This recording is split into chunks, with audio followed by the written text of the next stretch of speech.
ഇവിടെ 150 രൂപ മേടിച്ചേ. ഇവിടെ 150 രൂപ മേടിച്ചേ. 150 രൂപ വാഴക്കൊലയുടെ ഓണക്കോവള്ളി. ആ ഓക്കെ, നിങ്ങൾ തന്നെ ഇവിടെ ഓക്കെ. ചക്ക പഴമാണ് കേട്ടോ, 50 രൂപ. വരിക്കാണെന്ന് പറ്റി എനിക്ക് ഓടാൻ നേരില്ല. പൊളിച്ച് കഴിയുമ്പോൾ കൂടെയാണെങ്കിൽ ആൾക്കാർ ഓടിക്കും. 50 രൂപ, 50 രൂപ, 50 രൂപ. ഒരു ആരാ വിളിച്ചാൽ കർമ്മേൽക്കുന്ന് 60 രൂപ, 100 രൂപ നെച്ചൂർ പള്ളി, 100 രൂപ നെച്ചൂർ പള്ളി. ചക്കപ്പള്ളി ആവും തിന്നുള്ളൂ. 100 രൂപ നെച്ചൂർ പള്ളി ഒരു തരം, 100 രൂപ നെച്ചൂർ പള്ളി രണ്ട് തരം, 100 രൂപ നെച്ചൂർ പള്ളി രണ്ട് തരം, 3 നേരം 3 നേരം. നെച്ചൂർ പള്ളി 300 രൂപ. ജെയിംസ് നെച്ചൂർ പള്ളി 100 രൂപ. ആ പൈസ കൊടുത്തേ, പൈസ കൊടുത്തേ, ആ പൈസ 50 രൂപ. ആട്ടുകുന്ന് 100 രൂപ, ആട്ടുകുന്ന് 100 രൂപ. 110 കർമ്മേൽക്കുന്ന്, 110 കർമ്മേൽക്കുന്ന്, 110 കർമ്മേൽക്കുന്ന് 125 രൂപ ആണ്. കാതോലിക്ക സെന്റർ 125. 200 രൂപ കോലഞ്ചേരി പള്ളി, 250 രൂപ കാതോലിക്ക സെന്റർ. പിറവം കാതോലിക്ക സെന്റർ 250 രൂപ. 275 ഓണക്കൂറല്ലേ. 300 രൂപ കാതോലിക്ക സെന്റർ. നിങ്ങൾ അങ്ങനെ വിഷമിച്ച് വിളിക്കണ്ട. 300 രൂപ, 300 രൂപ, 300 രൂപ, 300 രൂപ ഒരു തരം, 300 രൂപ, 300 രൂപ രണ്ട് തരം, 300 രൂപ, 300 രൂപ 3 നേരം, 3 നേരം, 3 നേരം. കാതോലിക്ക സെന്ററിന്റെ 300 രൂപ മേടിച്ചേ. ജെയിംസ് കാശ് മേടിക്കുന്നു എത്രയാ? 100 രൂപ നെച്ചൂർ പള്ളി, 150 രൂപ കർമ്മേൽക്കുന്ന്, 200 രൂപ ആട്ടുകുന്ന് പള്ളി, 200 രൂപ ആട്ടുകുന്ന് പള്ളി, 200 രൂപ, 200 രൂപ. ഈ വാഴക്കൊലി 200 രൂപ. ആട്ടുകുന്ന്, ആട്ടുകുന്ന് 200 രൂപ, 200 രൂപ ഒരു തരം, 200 രൂപ രണ്ട് തരം, 200 രൂപ 3 നേരം, 3 നേരം. ആട്ടുകുന്ന് അടുത്തേട് ആ എത്ര പിടിക്കാം? 50 രൂപ. 50 കാതോലിക്ക സെന്റർ 125 രൂപ, 125 രൂപ കാതോലിക്ക സെന്റർ. ഒരു തരം, രണ്ട് തരം, രണ്ട് തരം, 3 നേരം, 3 നേരം. കാതോലിക്ക സെന്റർ 125.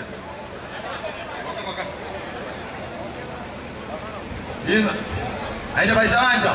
ചെന്ന് പൈസ വാങ്ങിക്കട്ടെ. 2 ചക്ക 100 രൂപ. നെച്ചൂപ്പള്ളി 2 ചക്ക 150 രൂപ. കർമ്മേൽക്കുന്ന് പള്ളി 3 പേര് കൂടിയാണ് 150 രൂപ. 150 രൂപ, 150 രൂപ 3 പേരാണ്. 150 രൂപ ഒരു തരം, 150 രൂപ രണ്ട് തരം. ഇല്ല വേണോ? 150 രൂപ 2 തരം. ചക്ക ചെയ്യാൻ പോകട്ടോ. 150 രൂപ 2 തരം. 150 രൂപ 2 തരം, 150 രൂപ 2 തരം, 150 രൂപ 3 നേരം, 3 നേരം. അതാരാ?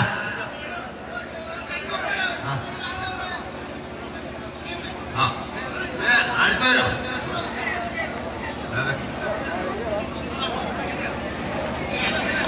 150 രൂപ. കർമ്മേൽക്കുന്ന് പള്ളി 150 രൂപ. കർമ്മേൽക്കുന്ന് പള്ളി ഞാൻ പോകുമ്പോൾ തിന്നാൻ നിൽക്കുകയാണ്.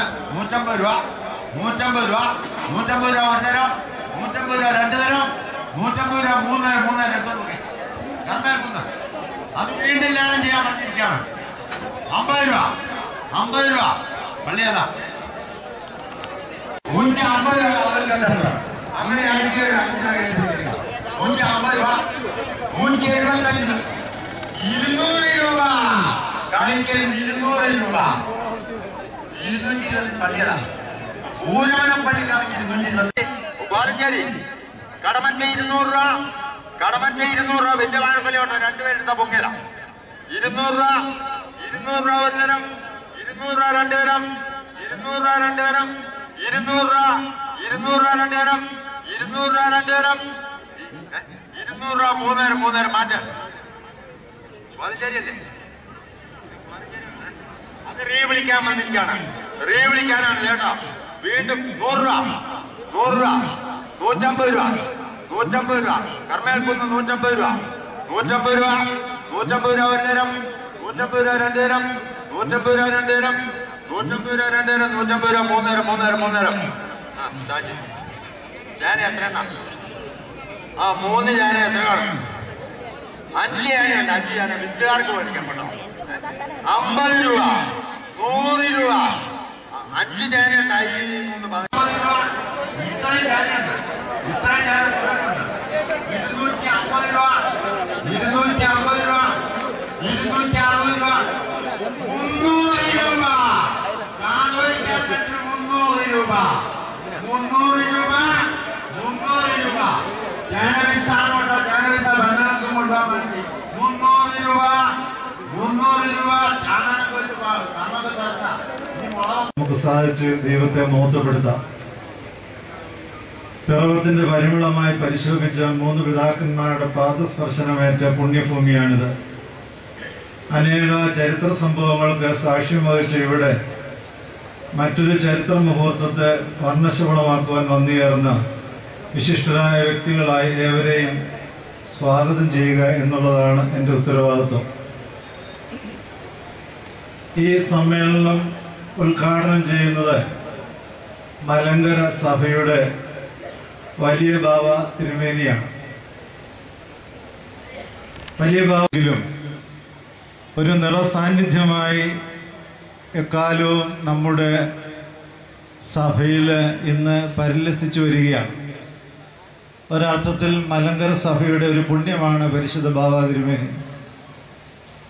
നമ്മുടെ ഈ സമ്മേളനം ഉദ്ഘാടനം ചെയ്യണമെന്ന് ആവശ്യപ്പെട്ടപ്പോൾ പ്രായത്തിൻ്റെ ക്ഷീണമോ മറ്റ് അവശതകളോ ഒന്നും കാര്യമാക്കാതെ വന്ന് ഈ സമ്മേളനം ഉദ്ഘാടനം ചെയ്യാമെന്ന് സമ്മതിച്ച് തക്ക സമയത്ത് തന്നെ ഇവിടെ എഴുന്നള്ളിയിരിക്കുകയാണ്. മലങ്കര സഭയുടെ മക്കളെ കാണുന്നത് പരിശുദ്ധ ബാവ തിരുമേനിക്ക് എന്തുകൊണ്ടും ഏറ്റവും സന്തോഷമുള്ളൊരു കാര്യമാണ്. ഇന്ന് നമ്മുടെ ഈ സമ്മേളനത്തിലേക്ക് കടന്നു വന്ന് ഇത് ഉദ്ഘാടനം ചെയ്യുവാൻ സമ്മതിച്ചതിൽ കണ്ടനാട് വെസ്റ്റ് ഭദ്രാസനത്തിൻ്റെ കൂടി വന്നിരിക്കുന്ന ഏവരുടെയും നാമത്തിൽ പരിശുദ്ധ പിതാവിനെ ഞാൻ സ്വാഗതം ചെയ്യുകയാണ്. ഈ സമ്മേളനത്തിൽ സംബന്ധിച്ച് ഇതിനെ അനുഗ്രഹമാക്കാമെന്ന് നമ്മളോട് ഏറ്റിരുന്ന മലങ്കര സഭയുടെ പരമാധ്യക്ഷൻ പരിശുദ്ധ ബെസേലിയോസ് മാർത്തോമ പൗലോസ് തുതിയൻ ബാവ തിരുമനസ്സുകൊണ്ട് അസുഖം മൂലം ഇപ്പോഴേ വിശ്രമത്തിലാണ് എന്നുള്ളത് കൊണ്ടാണ് ഈ സമ്മേളനത്തിലേക്ക് എത്തിച്ചേരുവാൻ സാധിക്കാതിരിക്കുന്നത്. എന്നിരുന്നാൽ തന്നെയും പ്രശ്ന സങ്കീർണമായ ഈ കാലഘട്ടത്തിൽ മലങ്കര സഭയെ നയിക്കുവാൻ ദൈവം തിരഞ്ഞെടുത്ത പരിശുദ്ധ പിതാവിനെ ഈ സമ്മേളനത്തിൻ്റെ പേരിൽ, കണ്ടനാട് വെസ്റ്റ് ഭദ്രാസനത്തിൻ്റെ പേരിൽ ഞാൻ ഈ സമയം സ്വാഗതം ചെയ്യുകയാണ്. ഈ സമ്മേളനത്തിൽ അധ്യക്ഷത വഹിക്കുന്നത് കണ്ടനാട് വെസ്റ്റ് ഭദ്രാസനത്തിൻ്റെ മെത്രാപ്പൊലീത്തായും മലങ്കര സഭയുടെ സിനോദോസിൻ്റെ സെക്രട്ടറിയുമായിരിക്കുന്ന അഭിവന്യ ഡോക്ടർ മാത്യൂസ് മാർ സേവറിയസ് തിരുമനസ്സുകൊണ്ടാണ്. വിമോചന കാണിക്കുന്ന ആ ഒരു സാഹചര്യത്തിൽ മറുഭാഗത്തിൻ്റെ അക്രമ പ്രവർത്തനങ്ങൾ മൂലം മലങ്കര സഭാ മക്കൾ ഏറെ പ്രയാസമനുഭവിക്കുന്ന ഒരു പശ്ചാത്തലത്തിലാണ് നമ്മുടെ ഈ ഭദ്രാസന ദിനാഘോഷം ഇവിടെ നടക്കുന്നത്. എന്നാൽ ഈ ഒരു പ്രതിസന്ധി പാവങ്ങളുടെ കണ്ണുനീരൊപ്പുന്നതിലും സമൂഹത്തോടുള്ള കടപ്പാട് നിർവഹിക്കുന്നതിലും തടസ്സമല്ല എന്നറിയിച്ചുകൊണ്ട് അനേക ജീവകാരുണ്യ മേഖലകൾ തുറന്ന് അനേകരുടെ കണ്ണുനീരൊപ്പിക്കുന്ന അഭിവന്യ തിരുമേനിയെ ഞാൻ ഭദ്രാസനത്തിൻ്റെ പേരിൽ കൂടി വന്നിരിക്കുന്ന ഏവരുടെയും പേരിൽ ഈ സമ്മേളനത്തിലേക്ക് സ്വാഗതം ചെയ്യുകയാണ്. ഈ സമ്മേളനത്തിൽ ആശംസാ പ്രസംഗം നടത്തുവാൻ തക്കവണ്ണം കടന്നു വന്നിരിക്കുന്ന കണ്ടനാട് ഈസ്റ്റ് ഭദ്രാസന മെത്രാപ്പൊലീത്ത അഭിവന്യ ഡോക്ടർ തോമസ് മാർ അത്താനേസിസ് തിരുമേനി സമാന അനുഭവങ്ങളിലൂടെ കടന്നു പോകുന്ന തിരുമേനി ആണ് എങ്കിൽ പോലും ഏറെ പീഡനങ്ങളിലൂടെ കടന്നു പോകുമ്പോഴും ലഭിച്ച സാക്ഷ്യം നഷ്ടപ്പെടുത്താതെ എടുത്ത തീരുമാനങ്ങളോട് നീതി പുലർത്തിക്കൊണ്ട് സധൈര്യം തന്റെ അജഗണത്തെ മുന്നോട്ട് നയിക്കുന്ന അഭിമന്യ തിരുമേനിയെ കണ്ണനാട് വെസ്റ്റ് ഭദ്രാസനത്തിന്റെ പേരിൽ ഈ സമയം ഞാൻ സ്വാഗതം ചെയ്യുകയാണ്. തന്റെ എല്ലാ സമയവും മാറ്റിവെച്ച് പ്രത്യേകിച്ച് വടക്കൻ പ്രദേശങ്ങളിലെ പ്രതിസന്ധികളിൽ തന്റെ സാന്നിധ്യവും എല്ലാ തര പിന്തുണയും നൽകിക്കൊണ്ട് പ്രയാസം അനുഭവിക്കുന്നിടത്ത് ഓടിയെത്തി അതിന് നേതൃത്വം കൊടുക്കുന്ന ഒരു വൈദിക ശ്രേഷ്ഠനാണ്. ബഹുമാനപ്പെട്ട അച്ഛനെ ഞാൻ ഏവരുടെയും നാമത്തിൽ ഈ സമ്മേളനത്തിലേക്ക് സ്വാഗതം ചെയ്യുന്നു. ബഹുമാനപ്പെട്ട doctor George Joseph association secretary സ്ഥാനം എന്ന് പറയുന്നത് ശ്രദ്ധേയമാക്കി കഴിഞ്ഞ 5 കൊല്ലം നമ്മളോടൊപ്പം ഈ സഭയുടെ എല്ലാ ധാരകളിലും ഓടിയെത്തിയ ഒരു മാന്യദേഹമാണ്. യുവത്വത്തിന്റെ പ്രസരിപ്പ് ഒട്ടും തന്നെ നഷ്ടപ്പെടുത്താതെ ആളുകളെ ആവേശം കൊള്ളിക്കുവാൻ തക്കവണ്ണമുള്ള വാഗ്ധോരണിയും അതുപോലെ എവിടെയും എത്തിച്ചേരുവാനുള്ള മനസ്സും കൈമുതലായുള്ള ശ്രേഷ്ഠ വ്യക്തിത്വമാണ്. ബഹുമാനപ്പെട്ട ഡോക്ടർ ജോർജ് ജോസഫിനെ ഞാൻ ഈ സമ്മേളനത്തിലേക്ക് സ്വാഗതം ചെയ്യുകയാണ്.